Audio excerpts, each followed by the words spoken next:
Right. Okay, so I want to hear from you. You can give me an emoji or you can just write it out in the chat.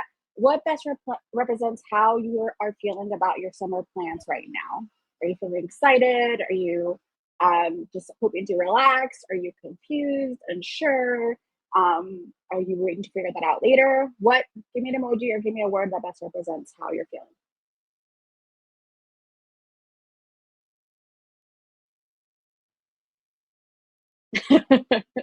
I don't know if that's a shock, surprise, worry, uh, kind of trying to figure it out and feeling a bit, maybe a little stressed about that.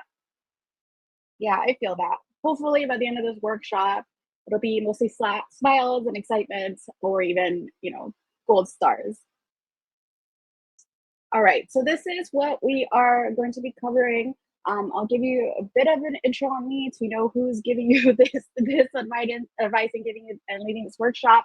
We'll talk a little bit about why summers matter when it comes to your high school journey and college admissions. Like why did I decide to do this workshop in the first place? And then we'll talk about how you can ace your summer. So I'll show you a very simple framework to think about how to plan how to make the most of your summer time off. And then I'll lead you through a few exercises. So instead of this being just an event where I'm talking at you the whole time, I'm hoping that it is very engaging, very interactive, so you can leave the session having already started to plan what your personal summer project or program is going to be. And then we'll talk about some next steps that you can take to get additional support. And then finally, if we have time, we'll do a Q&A. There might be a chance that we might not get to it. But that being said, I will share how you can get your questions answered later. All right. All right. So first introduction, who am I? So I'm Isamar. I was a former admission officer at Stanford University. There I read thousands of applications. I was an assistant director of admission. And I really learned that, really memorable students aren't just checking boxes of activities lists. They're really building very purposeful experiences that are showing really genuine growth and curiosity. I've Since then, I've worked as a coach where I've helped students move beyond, random activity lists to create very intentional profiles that are following their genuine interests and also telling compelling stories that demonstrate fit for all the colleges that are on their ultimate college list. And really, it's about helping them shape who they're becoming. And so the goal for me today is to show you how I work with students to do that, to help them design meaningful projects that are really authentic to their interests, that also have the added benefit of supporting their overall admissions profiles. So just a few disclaimers. So this is very much focused on undergraduate admissions. If you're here looking for support on developing projects for graduate school apps, this session may not apply completely. There are broad frameworks. I'm sure you can definitely take away something about this, but I definitely want to emphasize that this is focused on preparing for undergraduate admissions. Any specific programs or tools that I might mention are not endorsements. I'm trying to keep things fairly not referring to any specific programs or brands, but if I happen to do it, I just want to mention that I'm not specifically endorsing them or anything or getting sponsorships from them. The applicability of this process might vary. If something doesn't apply to you specifically or you want to adjust it, please feel free to do that to make it relevant. And also, there's no guarantee of results. The applying of these strategies advice doesn't guarantee admission to any particular university. However, this is a process that I do use with those students that I coach as they're going through their college admissions journey. So as I mentioned earlier, this is a workshop. So have something to write with, something to type with, something to sketch with. I'll give you, as I walk you through the exercises, I'll give you a bit of time after each one to actually apply it. And again, if they're not exactly a fit, feel free to adjust them as necessary. By the end of this, my goal is that you will have more clear insight into what your interests can be or what they are, how you can discover them further, an outline for how to move forward with your project, and at least 3 project ideas that you can roll over as you finalize how you want to develop them. All right. So why do summers matter? Um, First I want to hear why you decided to join this workshop. What were you hoping to get out of it? What sparked your reason to like be thinking about how you want to be planning this summer? So you can use a QR code here to tell me on Slido, or you can just go to slido.com and put in this number. I'll paste the number here in case it's easier to copy paste. 304. Yeah, or if you can't use the Slido, then you can just type it in the chat if that's easier. Ultimately, I just kind of want to hear why you're here, what inspired you, what you're hoping to get out of this.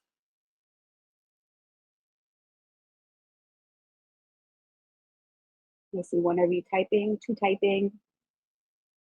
I'd love to hear from every single one of you on this call.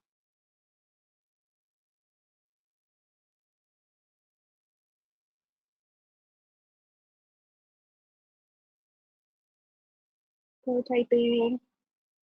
I really should figure out how to put the Jeopardy music while I'm waiting. To know about possible summer projects. Okay, so you're definitely going to come with a bunch of, standard based ideas that you can build off of. I'm hearing hoping to learn about college, about summer, how to spend your time, what are good ideas. You're junior, trying to figure out what ideas you can do to make the most of it. What is a good use of time? Okay, so I'm hoping that this is going to be. Oh, here, this is a good word. I see impactful um, in big letters here. Some good ideas. I have an internship, but is that enough? We'll talk about how to approach that. Really, what are the benefits of internships? How to spend the summer to look good for college? How to best use your summer in the best way possible? Need a few more things to make your application better. Um, don't think of any impactful projects. Was it admitted into some that you applied to? So want to figure out how to make it your own. Yeah, these are very much the questions that these are very much the points that I was anticipated. I have a question here about passion projects. A summer project is essentially a passion project, right? Your passion project, capstone project, purpose project, whatever you might call it. It really is about spending your time intentionally. And like, thank you for sharing what brought you here. It helps me make sure that I'm organizing the right type of workshop for you, and that it is going to be very focused in a way that'll answer some of these questions for you. All right. Let me go. All right. So yeah, this is some of the comments that I found from students who are thinking about some of our programs or trying to figure out like how can I best use my time? I miss all the deadlines. How do you optimize it? These are from various platforms online. Are they important for college apps? So very similar to how you guys are feeling, right? So first I want to spend some time talking about what types of summer programs exist in case you might not be as familiar with them. Summer program can be anything from, a specialized like high school summer college experience on a university campus. It can be a research program where you do research, with the guidance of a professor. There can be an internship type program. You can do travel study or travel like volunteer programs. Sometimes there's specialized college prep programs, or there's specialty programs like ones focused on people who want to go really deeply in math or really advance in their artistic endeavors, right? I'm sure you're familiar with a lot of the big famous ones. Some of them are more selective than others. But I just want to make sure this is what I'm talking about when we're talking about summer programs, right? And so ultimately, what is it, right? What they all have in common is that generally they're a structured learning experience. It's not random. It's has a beginning and an end date. Oftentimes, it's a chance to develop a specific skill or to produce something at the end of the program. It also offers a chance for community building, to get to learn from other peers, maybe in different ways than you have been in your traditional school experience. So why do people think that they need them? So oftentimes there's that stress about admissions, and often when it comes to like selective university admissions, where you feel that You have to do it to give you a better chance of getting into a particular college. Some places are feeling that everyone else is doing them, so I have to do them to be able to have a shot. Or there's a sense of demonstrated interest. Like I have to do a program at a specific school, so show that I'm very committed to that institution. The reality here is that they're not required for admission. They're not a guarantee of admission anywhere, right? Like, there are students who may do some of these summer programs and not get into the particular schools that they're aiming for. However, there are benefits to those programs, right? Like the real benefits from them is not that you get the brand name on your application. It's really that students get the chance to develop a deeper interest in a particular area. That sometimes those opportunities lead to specific outcomes, like a project that can then lead to, a different opportunity. Maybe it's something that they submit to a competition or a conference. They'll get firsthand experience on campus, so they'll better understand the university that they're at. So when they're applying, they can speak a lot more intentionally about why that university might be a good fit for them because they have experience there already. Obviously, it's another activity to add to your activities list. So, from the 8 to 10 activities that you can put on the Common App, that doesn't mean you have to do 8 to 10 things throughout the year. You can have 3 summers in high school that, if you do a different program or activity or project each one of those summers, those can take up, some of that space. And they also are sources of stories for your essays, whether it's, tell us about an experience where you learned something new that really inspired you intellectually, or tell us about an experience of growth. So many different essays, in particular supplement essays, can often be great places to share stories from those summer experiences. And the reality is there are certain programs, especially those that are more selective, more intensive, that oftentimes there is a trend of higher admissions rates for those. But again, that doesn't mean that any outcome is guaranteed. And ultimately, the best the benefits of all these programs is that a student grows and learns and develops their interests and is able to speak to them, right? And you can do that without having a fancy logo from one of these different programs. So how can you benefit from a summer project that you did yourself, that you designed on your own? The benefits of this are that you can showcase initiative, right? So you're gonna be able to show that you did something without, seeking permission or doing something with a lot. You're doing something with a lot of independence. Oftentimes, they can be a lot more creative, right? Because they're not bound by what everyone else is traditionally doing. It'll be more innately interesting to you because you're customizing it to your interests and goals. It still gives you a chance for stories for your essays. And again, you're not limited by time or structure. So even I'm talking about this as a summer project, it doesn't have to just be a summer project. It can actually extend beyond that. And the biggest benefit as well is that it gives you the chance to differentiate yourself in admissions, because the reality is it's common to see all the students who do the same clubs, the same teams, the same competitions, the same summer programs. Like those are really common in admissions, especially when it comes to selective university admissions. So when you're doing something that isn't that, it's going to stand out because it's different. So again, for real, the benefit here is that you're growing and you're developing your own interests, so you can grow and develop as a person on your own terms. All right, so this is we're getting into the meat of this, right? So this is how to ace your summer. So here's a very simple framework that I created for you guys to hopefully help you remember some pillars for how to construct this summer project. Okay. So A stands for authentic interest. Really, this is a foundation. Like you want to do something that is innately interesting to you. Two, you want to take consistent action. It's not a one and done thing. You don't just do it once one day and then you're done with it. Usually it's something that's gonna take effort over a period of time. And it's about continuing to do that and not just waiting for random bursts of energy.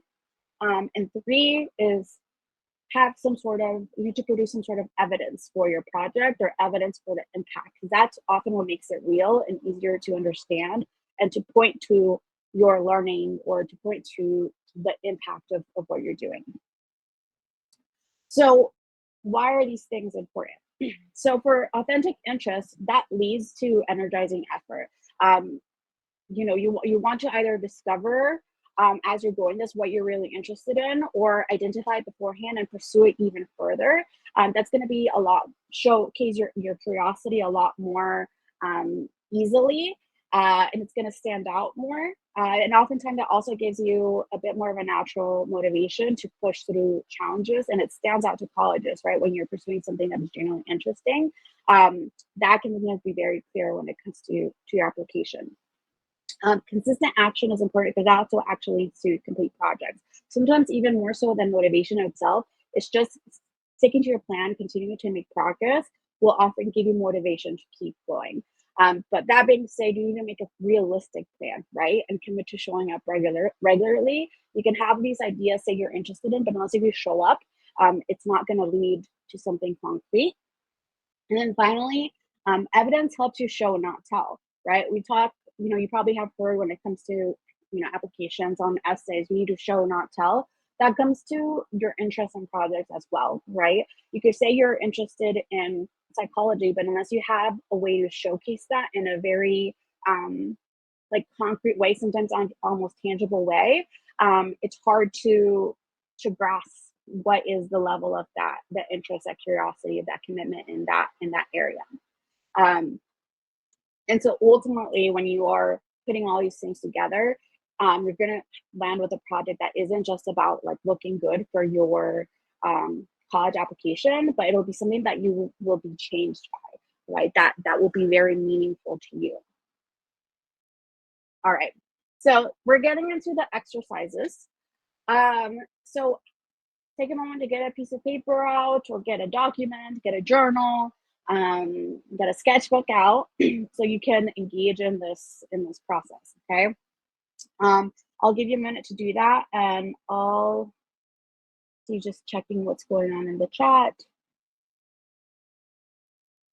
All right. So Ryan, you're asking about, you're hoping to get some insight on how to choose the best area of focus and spending your time efficiently. So that's exactly what we're going to be doing in this project, in this workshop.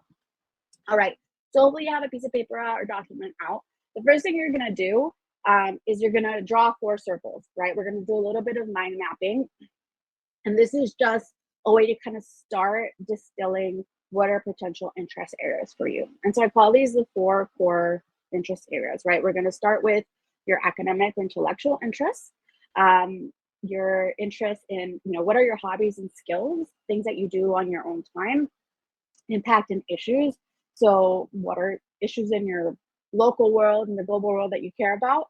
And then the random things that you're fascinated by. So these are the things that, you spend, going down a rabbit hole on Wikipedia, or the random skills that you have, the things that, you like to talk to people about.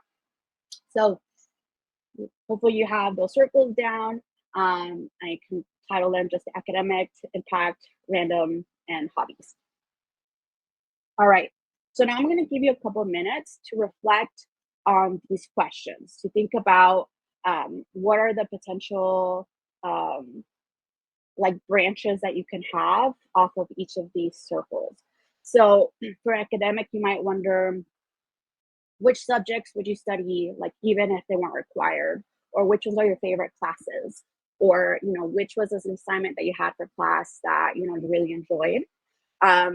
For things like your impact and issues, you might wonder about, like, what is a problem that you care about solving, what is an issue or a cause that you would love to support or contribute to.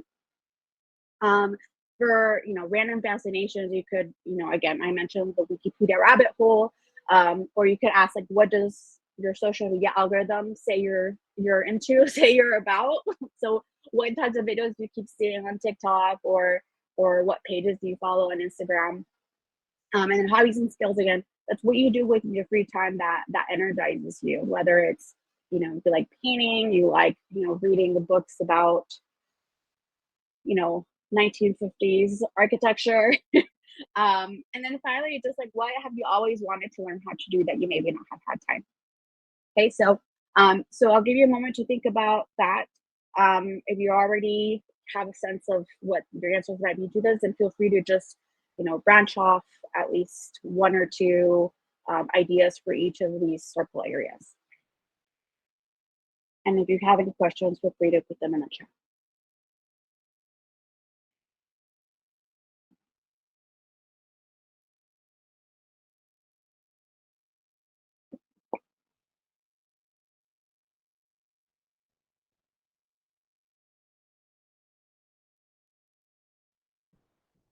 All right. So it should look something like this. It can be more organized like a list, or it can just be a random, like, proper mind map with circles going with, these areas at the center. Um, so this is how you might start off. Like you have, in academic curiosity, you might say that, you really like your AP Psych class, and, you're excited to take AP Environmental Science next year. Or for hobbies, maybe you're into photography and really like to impact initiatives. Maybe you care a lot about food insecurity in your neighborhood, and you also care about, different access and understanding of, of tech. And the random things, you're really into urban planning and you like reading about, tips and tricks for improving your sleep, right? So that's where you should be right now, is have at least two branches off of each of these, this initial core circle areas.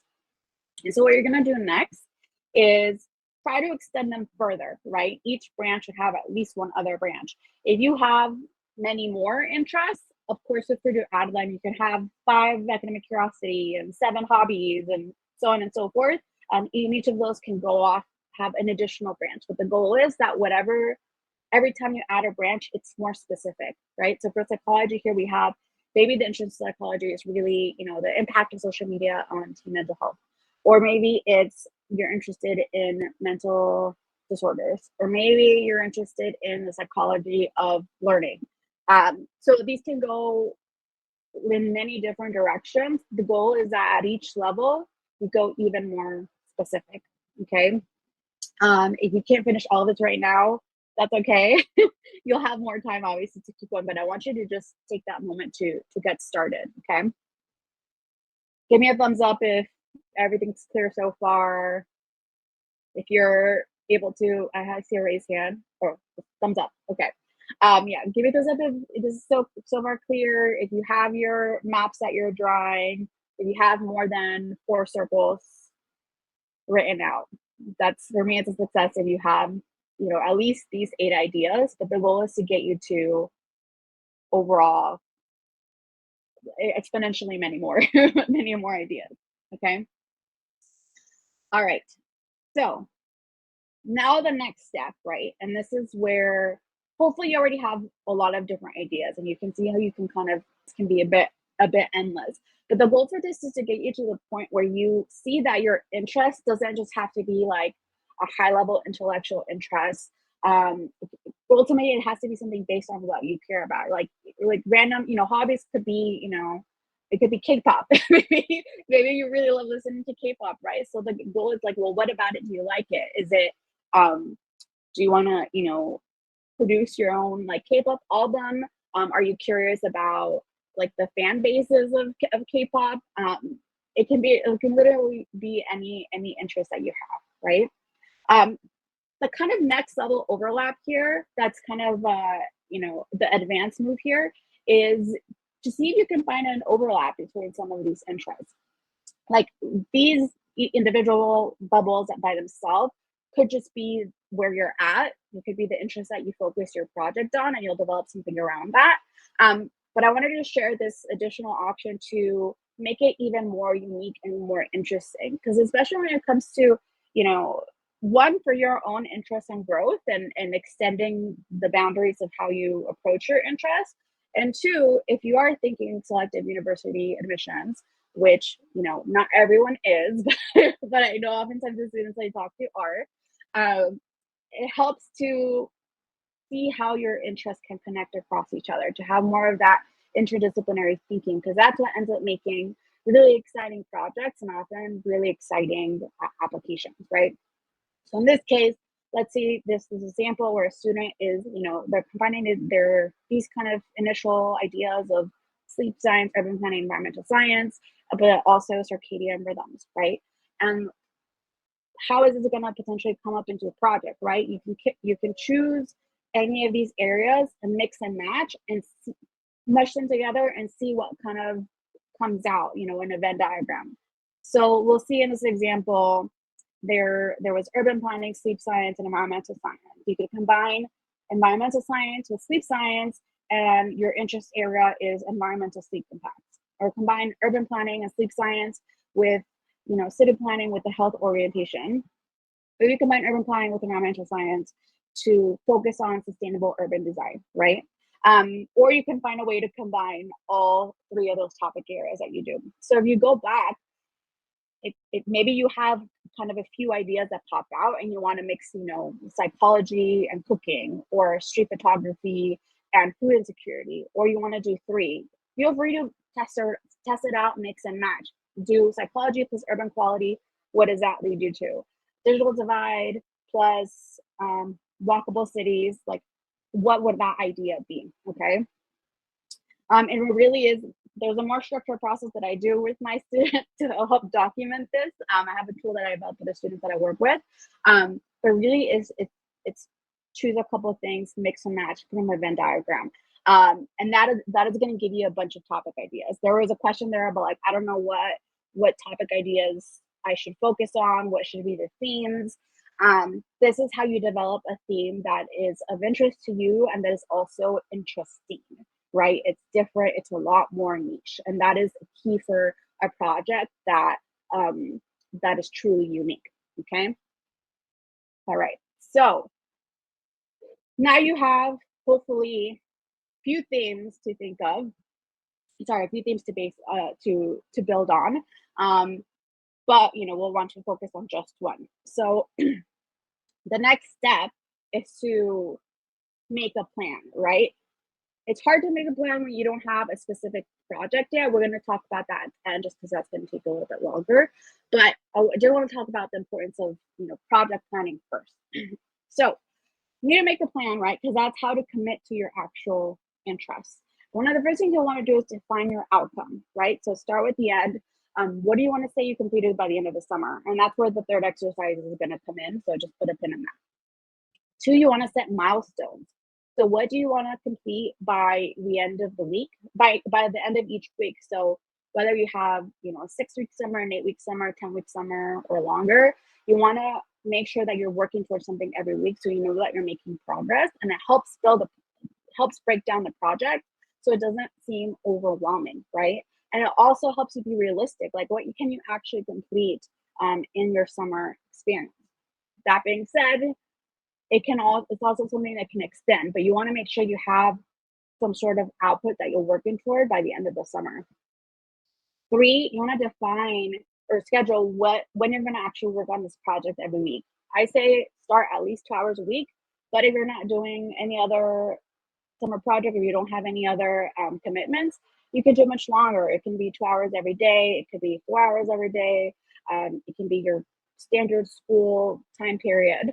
But really, even starting 2 hours a week, if you have a 10-week summer, that's 20 hours that you dedicate to the single project. Like, that's substantial.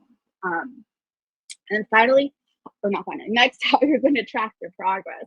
It helps to document it, right? So you can see your progress for yourself. You can take photos, you can keep a blog, maybe it'll be a TikTok series, or you can just have a simple chart for yourself that you check off what you accomplish every summer or what you accomplish every week.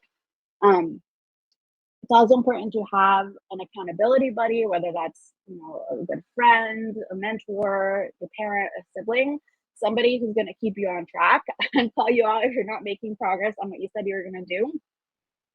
And finally, you need to remember that it's okay to pivot.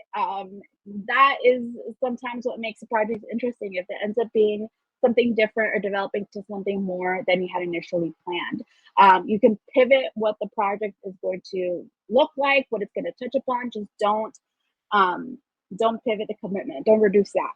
Commit to the concept of the project, but how it looks like, how it feels, what you end up producing, that it's okay to adjust it. Okay. And then finally, write down your plan. So hopefully you were, taking some moments to jot some of these notes down. It doesn't have to be a fancy project planner. Again, you can use a document, a notebook, a vision board, your calendar on your phone or physical calendar. As long as you actually write it down. If you write something down, it's going to be more likely to happen. You can use this initial sample here as a bit of a starter for how to organize this project. Let me know, reach out to me via Leela message if you want a copy of this. I'm modifying it, which is why I'm not promising it yet. But again, the goal is to just have this whole plan. These are what create the plan, right? You need to know these and have this have these items defined to help make your project actually become a reality. Remember, you can do this for free or for very low cost, right? So if you don't know how to do something, you can look up on YouTube or other videos online for how to do something. If you want to learn about a specific topic, you can use online courses, which are often free, or sometimes you can get scholarships for them. Sometimes your libraries will have partnerships with things like Coursera or edX, so you can do those for free. If you need materials, sometimes you can use thrift stores for finding lots of gems of materials. Everything from like fabric to cookware to sometimes art supplies. Sometimes there's there's sometimes local communities will have buy nothing markets or buy nothing groups where you can see what items you can use to support your project. There's a lot of free software, especially if you're doing something that's a digital project. Lots of either free software plans, or it's completely free, or there'll be open source software that is, usually a lot more low cost. Or sometimes there's education or student discounts. So if you're thinking something like Canva, you can do it for free. There's local colleges you can reach out to for opportunities. There's apps, there's student discounts, fundraising platforms. If you do need some level of funding for your project, like if you're doing a documentary and need a camera, right? Or local nonprofits and businesses you can reach out to for support or opportunities, right? There is going to be a level of hustling in this project, in this process, and being creative.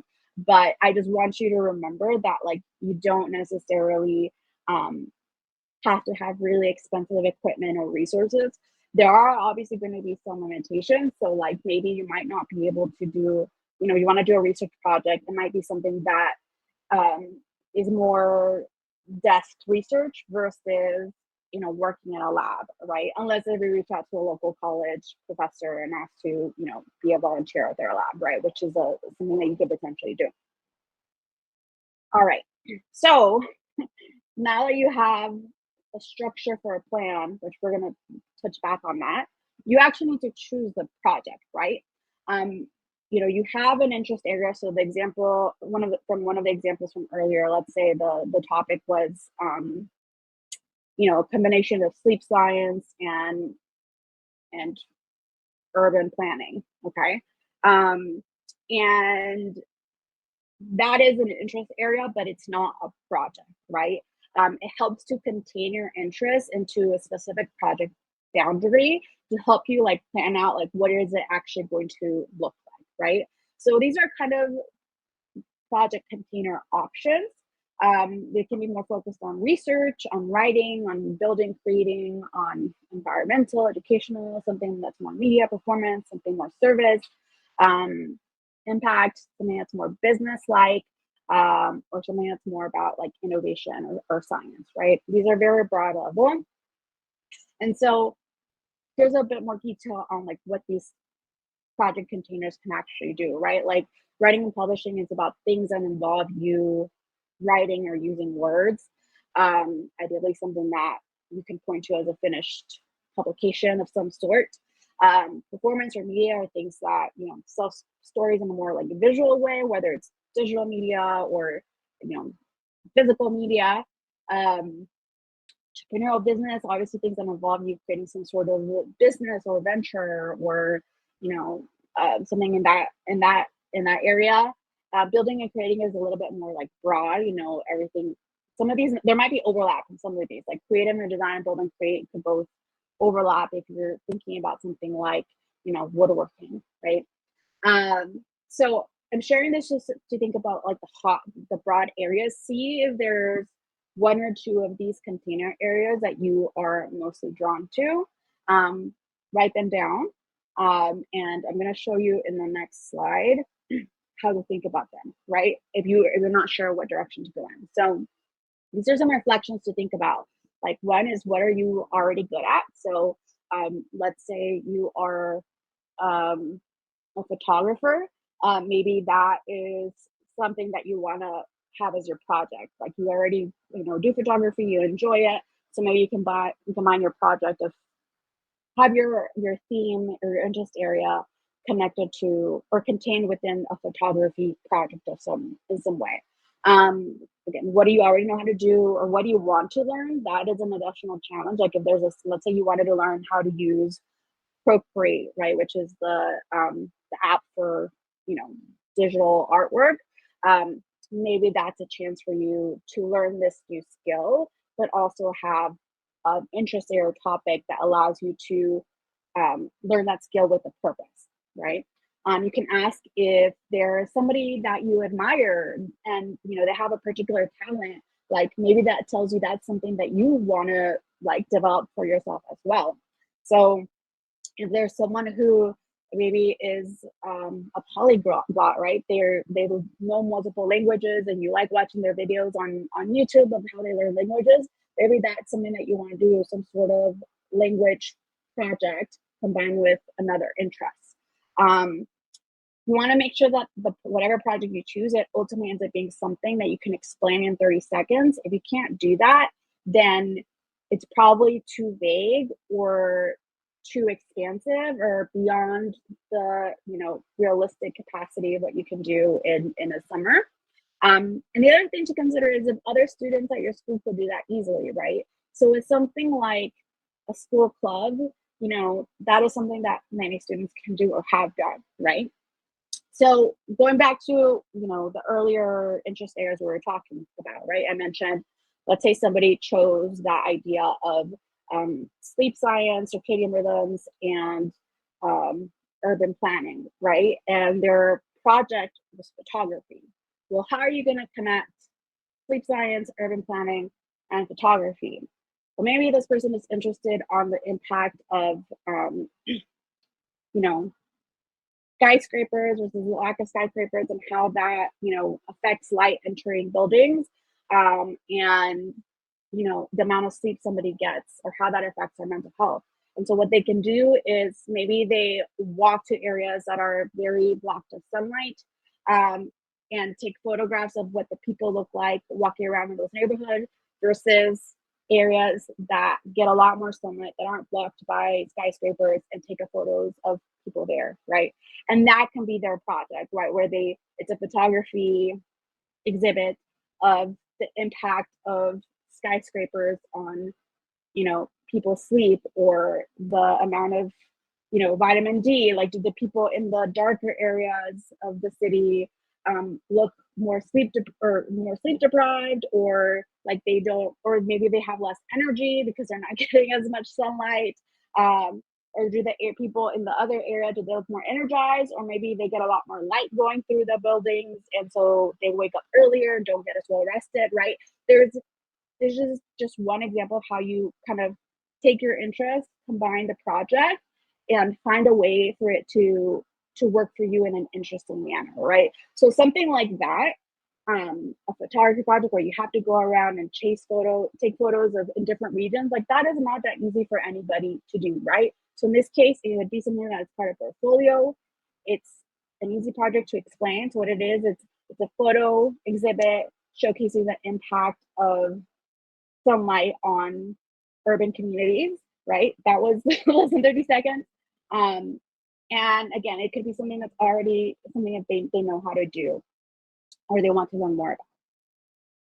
So here are a bunch of actual projects, right? Under these different containers that I mentioned.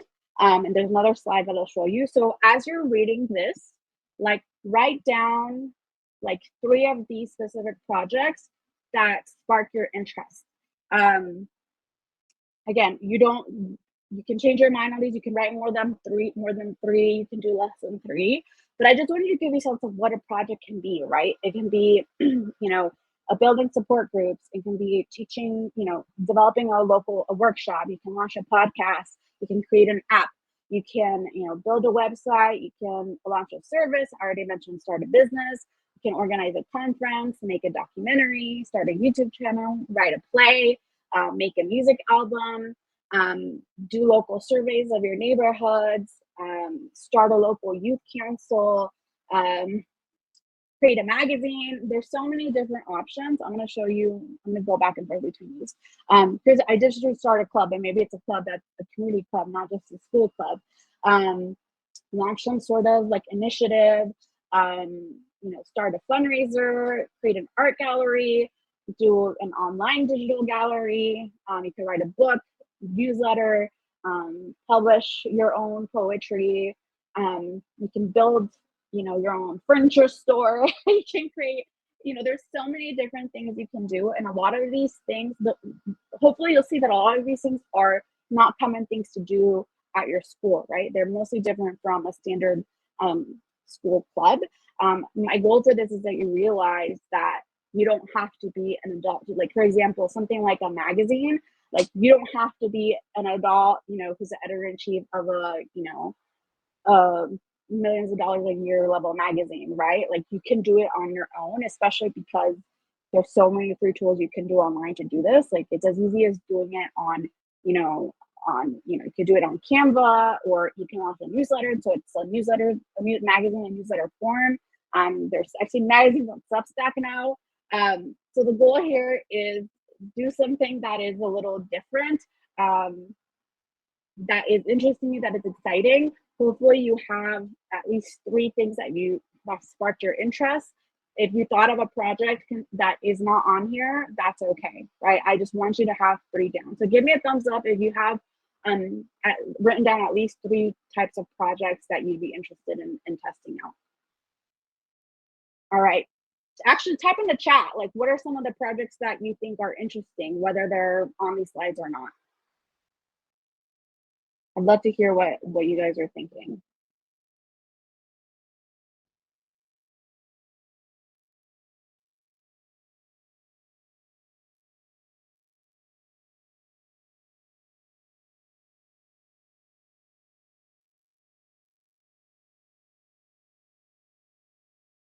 Local survey, a digital portfolio, and a research paper. Yeah, and these are all doable. Like I actually had a student that I worked with, just it was last year. Actually, yeah, it was last year. And she did a survey of students in her high school region, where she was trying to get a sense of the impacts of different school policies on their engagement in school, on their mental health. So that's something that I've seen done. It is very doable. A digital portfolio, also something that can be a really cool project. Sometimes a portfolio is innately multiple projects, right? Because you're producing a lot of items that are going to be a part of that portfolio. And a research paper, yeah, you don't have to be part of a extensive research program to do that. A lot of information on how to conduct research, it's already available online. Or you can, reach out to local professors in, your local community college, or local, like state institutions or whatever's nearby. Because sometimes they appreciate the initiative, right? Of people who are interested in their similar research area. So you can do that support, and eventually, like, you can potentially submit it for publication somewhere. Any other folks want to share some of their project ideas that they feel drawn to? I'd love to hear them in the chat.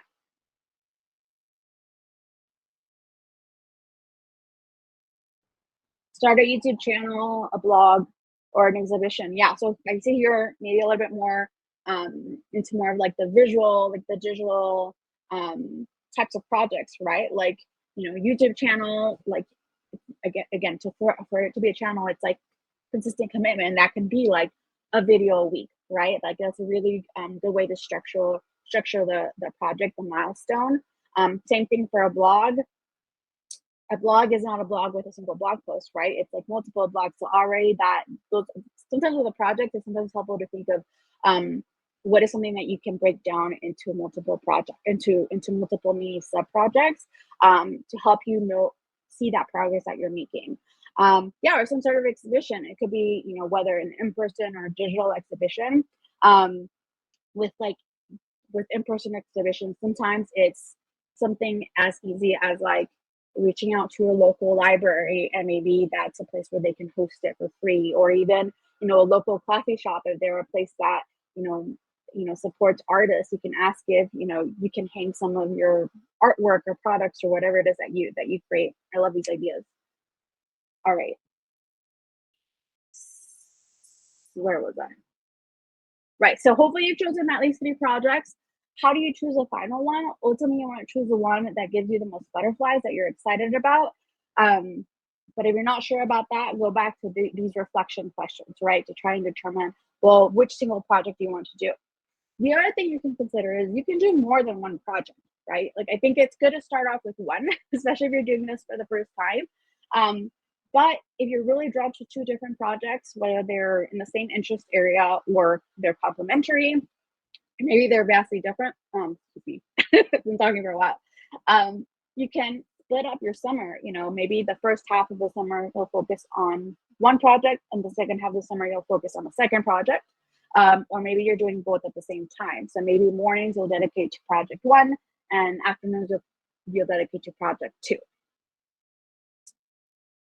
Now we're going back to that project plan, right? So it's sort of hard to do the full project plan without knowing what that project container is going to be. So now that you know that, you have to go back and update your project plan, right? So if you can fill that in with some of the potential milestones, what that final outcome is going to be.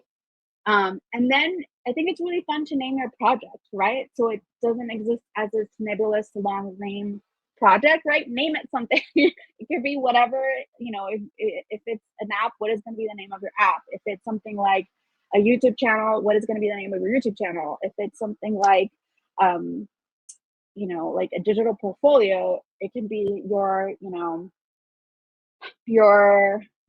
it could just be digital portfolio, but it can be something more fun, right? It could be like what you're going to name it as itself, like an expression of, local architecture, whatever that might be.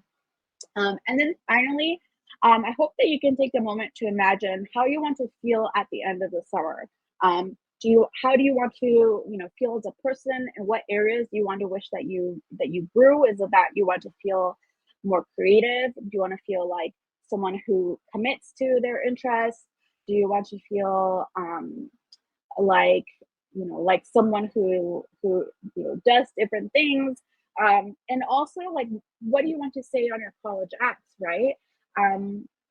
Both in terms of, in the activities list in the Common App, what do you want to say you achieved with this project? But also in your essays, what do you say you learned from this project? How did you grow as a person? Like, what is it that you value? What is it that, sparks your creativity? Those are more continuous reflections that I hope that you'll have throughout the process of your project. Because when it comes to actually applying to university, a lot of it is tons of reflection, right? And especially if you do a good job of documenting your project along the way, you have a lot of notes to go back to that will be a good, source material from which to build an essay from.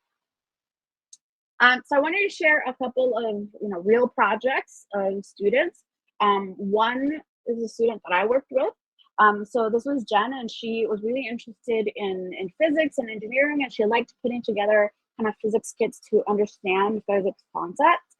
So she decided she wanted to fundraise to create these physics kits and just send them out to kids who might not have access to this sort of more interactive learning. But instead of just having her send them out, we talked about how she can have more of an impact with them. So what she did is during her holiday break, we outlined potential local organizations, so like community centers, youth centers, local nonprofits, where she could propose her leading these STEM workshops. So instead of just giving away these physics kits, she would take them with her and lead workshops with the kids at these organizations to actually walk them through that process, and have them build it so that they didn't have to just figure them out on their own. So she actually taught them how to build these kits and what they should be learning from them. And also she recorded these videos so they could build the kits at home if they wanted to. She would have that. That would be something that she'd be able to like send out for that additional access. She's currently going to be at USC this fall, so it's really exciting. And again, this is something that like wasn't necessarily hard, but it required time and effort and like being willing to get out of the comfort zone a little bit. And the second example, I actually want to share because this is somebody who was an admit from my region when I was an admission officer, and this one really stuck with me, right? Because it was one of the first times I think I had seen that, right, after years and thousands of applications read. And so Ava was living in a very tiny town, very small school, not many opportunities there, but she really loved to read. She loved to write. Her one of her favorite subjects was like history. So one summer, what she did is she spent some time like learning a lot more about like history and the gold rush era in California. And she decided to write a historical romance novel set during that era. So her goal was to make it, as accurate as possible. So you had to do a lot of study of like history and how people lived back then, and also taking her knowledge from like novels to construct a story. Writing every day that summer, but the summer wasn't enough. She actually continued it over the year. And it's okay if she didn't finish it in the summer, or like having something to work towards, like, getting 3 chapters done by the end of the summer, that gave her that momentum to continue going until she finished the book. So she ended up giving it to me when I met her at Admit Weekend. I still have that book. And I wanted to share that because, again, it's not something that was like necessarily like flashy, but it showed a lot of interest, a commitment aligned to her academic intellectual interests. And it was something that was different, right? And that I hadn't seen somebody do that. So through all of this, we did a few exercises. Hopefully you have a bit of a direction of what to go in to create a really interesting project. But I know some of you might just be looking for something a little bit more simple, or a starter project. Maybe you're earlier in your high school career, you're still having trouble defining what your interests are, what your skills are, and you want to just essentially just replace the summer programs that you might not have had the chance to do. So these are kind of a what to do instead, right? So instead of those really expensive summer college courses, you can do 3 courses online, or I mentioned sometimes libraries give you access to those courses, or you can do edX or sometimes to the universities directly. And again, you're going to be learning the same material, maybe not on campus, maybe not get to interact with other students, but you still get to learn the material, learn about something new or something different that you wouldn't have had the chance to learn in your normal school day. And that could be where you start, right? And maybe the next summer you want to build on that. So now that you learned about, neuroscience, how can you go through this process to develop a project based on that interest area? Instead of a selective research program, I mentioned earlier, like sometimes you can reach out to local college professors and they might be open to students who are showing that initiative. And it might not be like a fancy research program. Maybe you're not leading your own research project, and maybe you're just volunteering in a lab, right? Helping them clean out beakers to at least show that interest, have that commitment. And over time, it might develop into an additional opportunity once they, notice your dedication and your interest in the lab. Instead of a competitive internship is basically just a job. It's just a fancy job. So again, you can put yourself to local businesses to see if either, you could be their intern or work with them over the summer, or you can do an unpaid internship, which again, I don't necessarily support unpaid work, but it can be a valuable learning opportunity to, let's say you're interested in accounting, you could volunteer with the local, tax office. Or maybe you're interested in artwork, you can volunteer at the local, local private gallery. Again, instead of an entrepreneurship program where you build, a fake business, you can build your own business for real. It can be anything from, an Etsy shop to, local gardening or, mowing lawns. That's going to teach you a lot more sometimes than, theoretical entrepreneurship programs. And then finally, instead of a travel volunteer program, you could volunteer in your local area, whether that's a local nonprofit organization. Um, like there are lots of organizations in the local area that need help. You don't have to travel somewhere to make a meaningful impact. So really, my final takeaway here is, your future isn't waiting for you to get that admission letter before you make any sort of change. Ultimately, college admissions, you don't know what's going to happen yet. Um, but how you spend your time this summer, like this is happening now, and that's up to you. You can control that. Regardless of which college you end up attending, this summer experience is going to be part of you. It's your life. So it helps to spend this time building something that's going to make you proud, regardless of what the outcomes are going to be. Create something that's going to matter to you, regardless of where you end up going to college. Because it isn't just about like checking boxes. It's about defining your interests, creating yourself, and ultimately, whatever project you work on, it could potentially become a new career. It could, shape, you know, how you want to, pursue your majors or careers in the next decade. It could be a fun idea that ends up being something that has a lot more of a long-term meaningful change for you in the future. So don't take a project just to get into a particular college. Do a project because it's something that is meaningful to you, that lights you up, that has a semblance of purpose, and make the summer count. The added benefit is that if you do this very thoughtfully, very intentionally, in a committed manner, it will likely end up helping your applications anyway, right? And help, but ultimately, I want you to keep this in mind that this is something that um, it has to be important to you. It has to be meaningful, and then it's going to have all the other positive benefits that come from it. So I know I share some ideas here. I have a more extensive PDF that goes a lot more deeper into all of these different ideas. Again, you're welcome to come. There's so many, whatever idea you can come up with is fine. But if you want at least a library, a bank of ideas to get started of what could be those project containers for your interests, I have one that I can send to you. I just ask that you complete an extra survey that I'm gonna send out after the session, hopefully by today, if not tomorrow.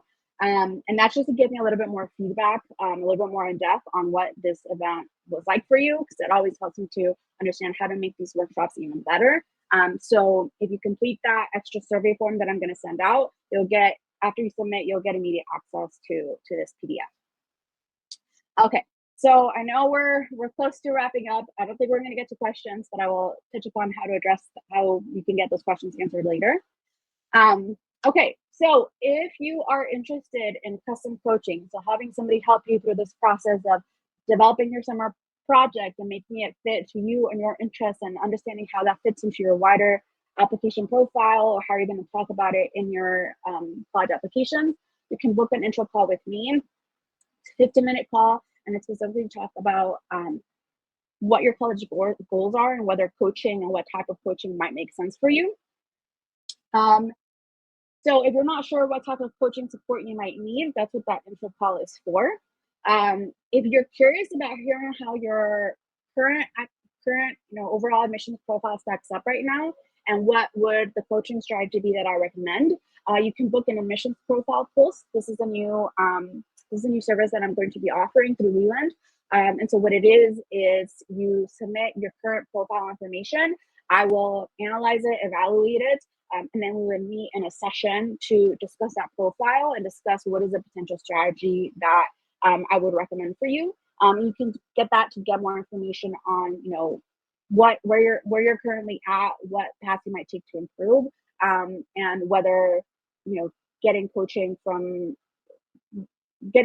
is going to help you get there, and in what sort of way, and whether that's something that you want to spend more time thinking about. And then finally, if you're just ready to get that extra hands-on, regular support from an expert coach, you can also go ahead and complete or book the complete coaching package. You can also book an intro call to talk more about what that might look like, what it includes, how extensive of a package you might need to get. All of these should be listed or will be listed on my LinkedIn profile. regardless of what additional support you might need, if you want, you can make use of this extra 10% off code. It works for any of the services that I specifically offer. And this code is going to be working through May 31st. So that'll give you a chance to book an intro call if you want to discuss the different service options before you go ahead and book them and use this code. Just some final reminders. So we should be able to get access to this YouTube recording. I will send it out as soon as I get the link for it. I believe it will be available for free on YouTube for 1 week, and afterwards it's going to be available on Leland Plus. There's a free trial available for that if you don't already have it, and that way you can go back and walk through this workshop again if you need that guidance again. 2, please submit a review after the event. So once this event closes down, you'll see a question pop up of what you thought of the event. Click one of the thumbs, and then it'll give you a chance to select a rating and provide some comments with the prompt. That's super helpful for me, again, to understand like what value people are getting from these events and how to adjust or offer additional events in the future. And then finally, there's going to be an extra survey that I send out to everybody who registered. And if you submit that, you'll be able to get the list of that project link. So unfortunately, we don't have time for Q&A, but I do have an AMA session that's coming up on May 28th. This is going to be an hour, and it's going to be just Q&A, so just questions. So I highly recommend that you attend that. I get through, I've done this once before, and I've gotten dozens and dozens of questions. And again, if you don't want, if you're not open to coaching, because the reality is not everyone, coaching is not for everybody, or maybe it's not in the cards for you, this is a chance to get, a lot of your questions answered. It's not going to be Stanford admission specific, or I try to not make it be that, and just focus on, the admissions process and profile development broadly.